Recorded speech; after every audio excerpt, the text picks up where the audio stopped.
Wow, I'm so white I almost blended in with the background. Anyway, howdy, underlings. I'm a little sick still, but this news came in across my phone feed, and I really had to look into it and talk about it with y'all because Game Boy Advance is my special interest. One of my special interests. There is a new FPGA console that is being worked on called the Game Bub. So FPGA, we haven't talked about it too much on this channel, but FPGA is basically, typically an emulation. Emulation is done by a computer that is much more powerful than the original video game system that it's trying to mimic. So what it does is it uses this extra power to create a virtual machine, like a computer within a computer, and it runs that, and it runs the game through that. This is FPGA, and FPGA is a little bit different in that the hardware itself changes itself to mimic the hardware of the video game system that it's trying to play. So it's emulation, but it's not really emulation. And what's different about it is that it typically plays the actual cards, but it is able to play SD cards and do all that stuff that you would expect from emulation, like fast forward and stuff. So the reason why it's so special is because FPGA is able to mimic the chipset of the system that it's trying to emulate, which means that you don't have to find and buy an original version of the system, which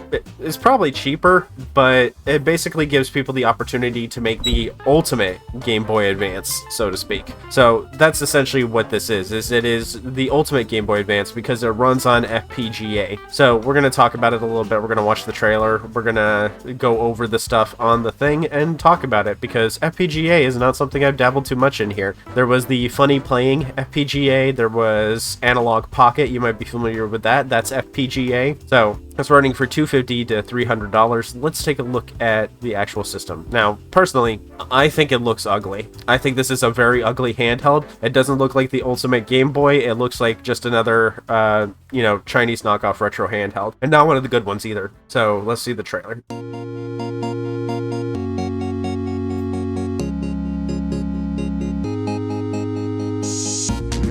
So it can run cartridges and load ROMs. That's good. So it's not just... So you don't really need a flash cart. With an actual Game Boy Advance, you would probably use a flash cart to be able to play a wider array of games. But since this has cartridge option and ROM option, we can run games from an SD card as well. So we don't have to have a flash cart, which can also add to the price. They're usually not expensive, but it can add to the price. 2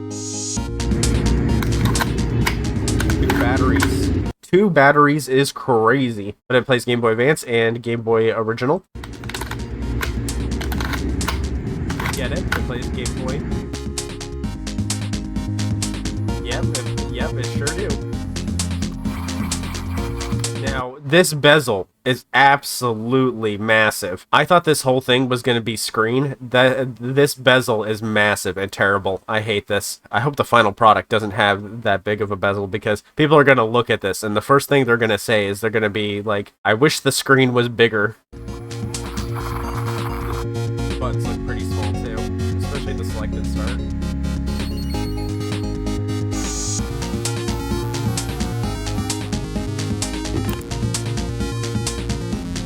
Just noticed that is super loud. Okay. Load homebrew ROMs from your SD card. Awesome. Like, one of the biggest benefits of ROMs these days is being able to play ROM hacks and stuff like that.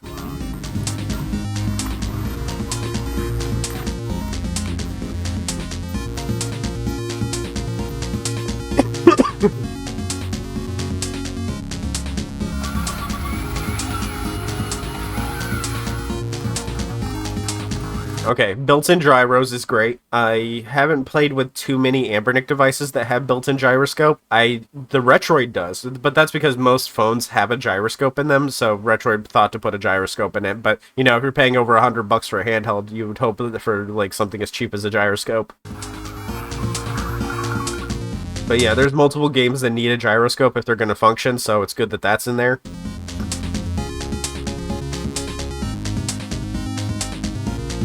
Now that's surprising. Compatible with the link cable. That's good. I don't know how many people you're going to run into still using a Game Boy Advance.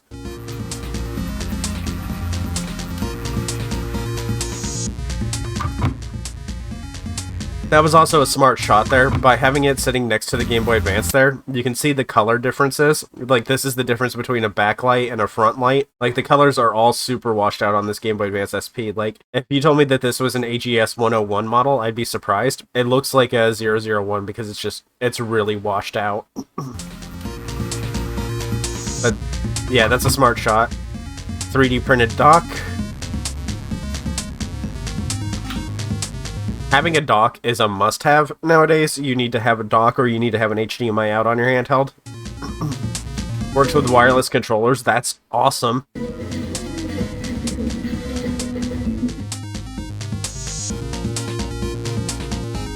And it's a dev kit. Well, yeah, I suppose so. If you wanted to run your games on it and see if they would work in a Game Boy Advance environment, you could do that.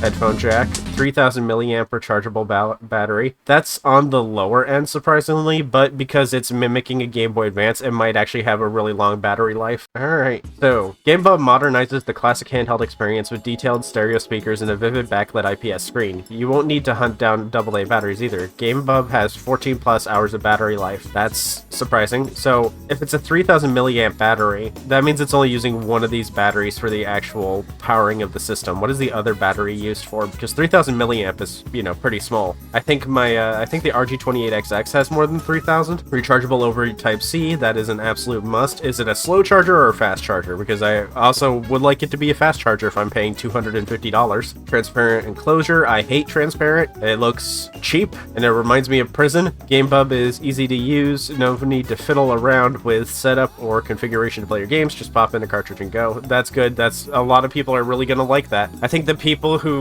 are classic Game Boy Advance fans will probably like this because, you know, this is clearly a device for super fans. This is not a device for the average consumer. Emulation cores are custom builds. Well, that's good and bad. We'll have to see how that works if I ever get one. I probably won't.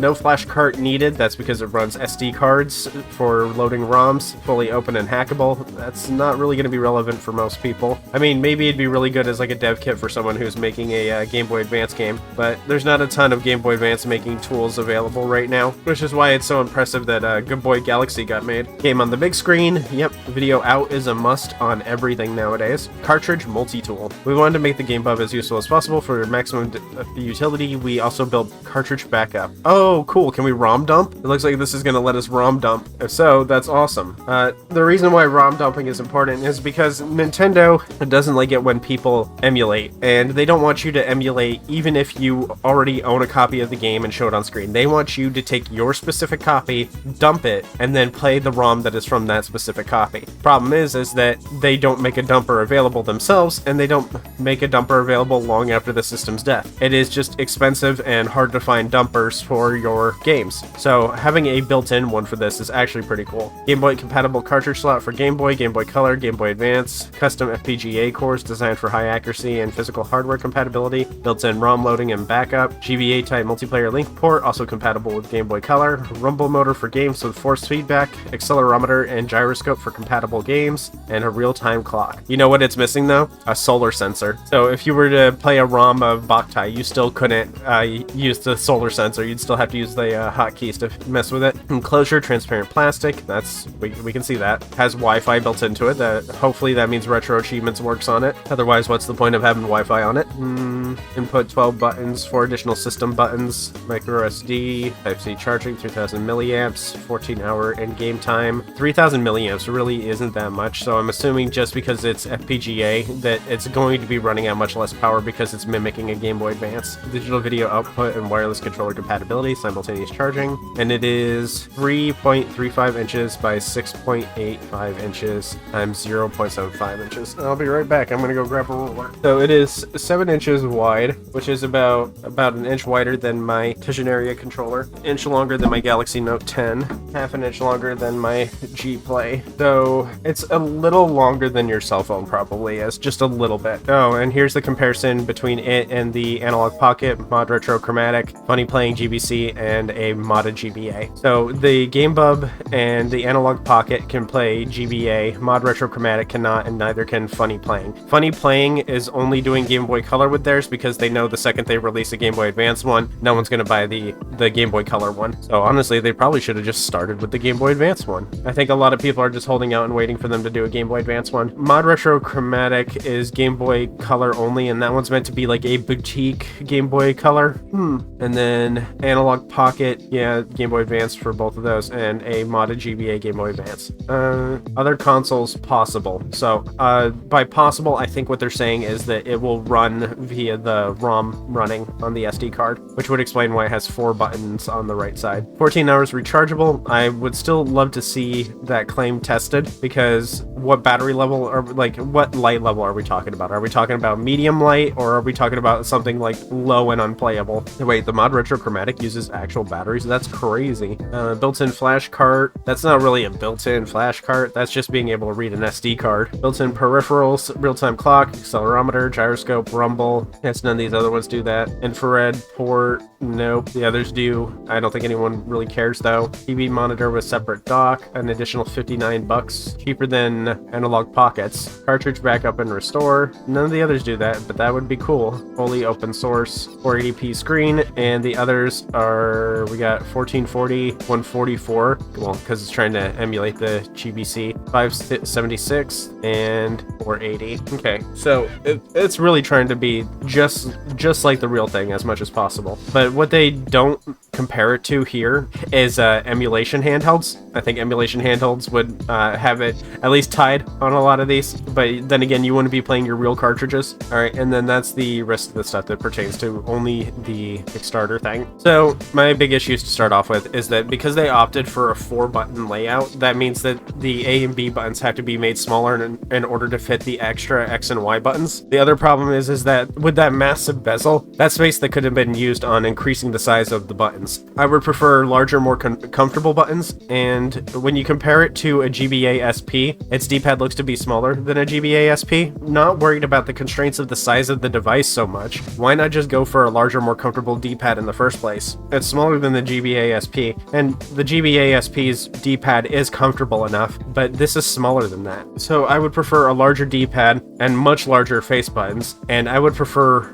way less bezel. Like, why reserve all this space with the black bar here and do nothing with it? You could have brought that in by like half of its width, or like 3/4 of its width, and it would still be too big of a bezel for me. Like, it's just crazy how much bezel there is. And if you just cut that in half, you could easily double the size of the D-pad and these buttons, and they'd be a lot more in line with like the SP's button size and be a lot more comfortable. The select and start look like they're small and hard, but it's not like you're going to be pressing those a ton. It does have stereo output on the sides here. I don't like transparent shells, but I really don't like transparent white shells. The cartridge system here, it's heavily receded in the back when you have a Game Boy Advance game in it, but with the size of the device, I don't think your fingers will even feel the edges there. The bumpers look okay, but this is one of those situations where like we really don't know how this device is going to feel until we have it in our hands. But I'm going to take a guess and say probably not great. Those A buttons,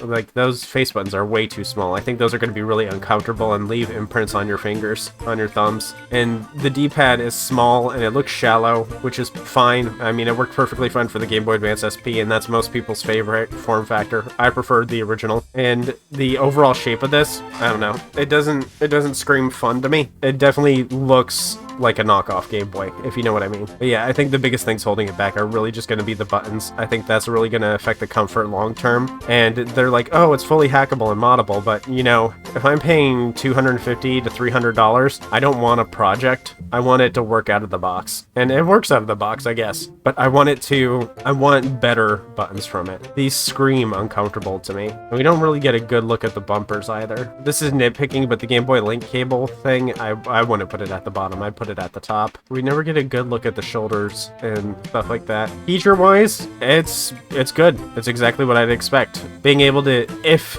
it does have retro achievement support, it'd be crazy to be able to play original physical games and have retro achievements. That'd be really cool. So how long do they have on this goal? October 2nd. So they have like a whole month. I'm sure they'll reach it. They're at 30,000. They only need 100,000. Can we get some stretch goals for better buttons though? So let's take a look at the purchasing options. Oh, we do have some other colors. Transparent transparent purple. That looks much better, but I'm paying $50 for purple, $59 for the dock. The dock looks 3D printed, and it looks like it's just one dude doing it. Yeah, my biggest issue with is that for the majority of these FPGA consoles, they look like the system that they're trying to replicate. This doesn't look like a Game Boy Advance, and I feel like if you're gonna push yourself into the like range of like $200, $300, like you should try to make it look more like it, because if this is supposed to be the end-all be-all Ultimate Collector's Boutique Edition, then they're going to want it to look like it too. And that's why the Analog Pocket is like popular, and the Mod Retro Chromatic are popular, and the Funny Playing GBC are more popular. It's because they actually looked like a Game Boy Color, played a Game Boy Color games, and yeah, you know, one for one on all of it. This is everything except the aesthetic, and I'm glad there's like a menu operation button, and it needs that, but the big borders and the small buttons are terrible. Don't get me wrong, if I had the money, I'd still order it so that I could see what it's like and then talk to y'all about it and then maybe play it. But like, I feel like if you're wanting Game Boy Advance and you want like a boutique emulators Game Boy Advance, you would probably go for something a little bit cheaper. But yeah, that's it. I thought this was interesting. Let me know what y'all think of FPGA. I'm personally excited for this technology, but I'm much more excited for when it becomes easier to do and becomes much more cheaper and affordable. Right now, the technology is very new and it's very expensive, so it's still not a good replacement for just buying a Game Boy Advance and buying a flash cart with it. Flash carts are cheap. I can go on to Amazon right now and get a flash cart for maybe $30.